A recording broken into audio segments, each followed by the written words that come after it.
যে কোনো বয়সী মানুষের প্রিয় খাবারের তালিকায় জায়গা দখল করে আছে আইসক্রিম। আর দামভেদে মজার এই খাবারের দেখা মেলে কনফেকশনারি দোকান থেকে শুরু করে যাত্রীবাহী বাসেও। তবে ক্ষতিকারক উপাদান দিয়ে তৈরি মজার এই খাবারটি হতে পারে মারাত্মক স্বাস্থ্য ঝুঁকির কারণ। নোয়াখালী প্রতিনিধি শেখ ফরিদের পাঠানো তথ্যচিত্রে বিস্তারিত ডেস্ক রিপোর্টে। তপ্ত সূর্যের তীব্র তাপে স্বস্তির আশায় অনেকেরই প্রথম পছন্দ আইসক্রিম। শিশু থেকে বৃদ্ধ সব বয়সী মানুষই পছন্দ করেন এই লোভনীয় খাবারটি। তবে অস্বাস্থ্যকর পরিবেশে ক্ষতিকর রাসায়নিক ও নোংরা পানি দিয়ে তৈরি আইসক্রিমের মধ্য দিয়ে মানবদেহে ঢুকতে পারে বিষাক্ত রাসায়নিক। নোয়াখালীর মাইজদি, চৌমুহনী বাজার, চাটখিল, সুবর্ণচর সহ বিভিন্ন উপজেলায় অন্তত অর্ধ শতাধিক অবৈধ কারখানায় তৈরি হচ্ছে নিম্নমানের আইসক্রিম, যার প্রধান উপাদান কৃত্রিম রং, ফ্লেভার, ঘন চিনি ও বিভিন্ন ক্ষতিকারক পদার্থ। চটকদার নামে মোড়কজাত করা এসব আইসক্রিমে নেই উৎপাদন কিংবা মেয়াদ উত্তীর্ণের তারিখ। অস্বাস্থ্যকর এসব কারখানায় উৎপাদন চলছে দীর্ঘদিন ধরে। পরিচ্ছন্নতার বালাই না থাকলেও কোনো কোনো প্রতিষ্ঠানের রয়েছে পরিবেশ অধিদপ্তর ও সিভিল সার্জন অফিসের ছাড়পত্র।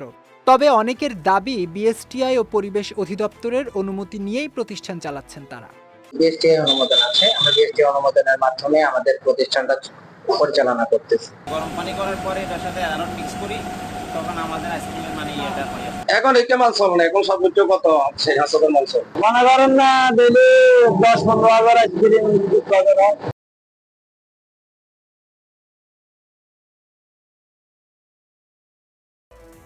চিকিৎসকদের মতে মানহীন লোভনীয় এই খাবার বাড়াচ্ছে ডায়াবেটিক্স, ক্যান্সার সহ বিভিন্ন জটিল রোগ সৃষ্টির ঝুঁকি।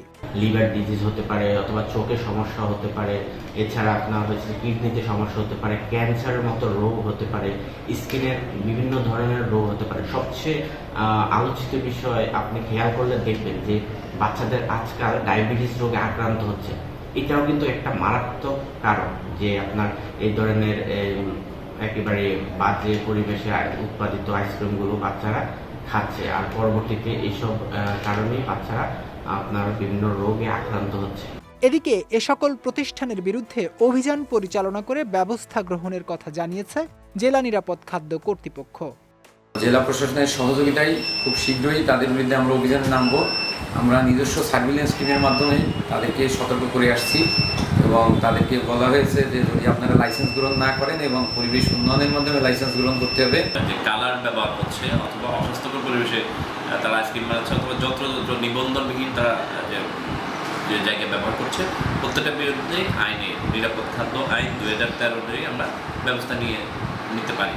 আইসক্রিম কারখানাগুলোর পরিচ্ছন্ন পরিবেশ ও খাদ্য তৈরিতে নিরাপদ উপাদান ব্যবহার নিশ্চিত করতে সংশ্লিষ্ট কর্তৃপক্ষকে জোরালো পদক্ষেপ নেয়ার দাবি জানিয়েছে সচেতন মহল। বিজয় টিভি নিউজ ডেস্ক।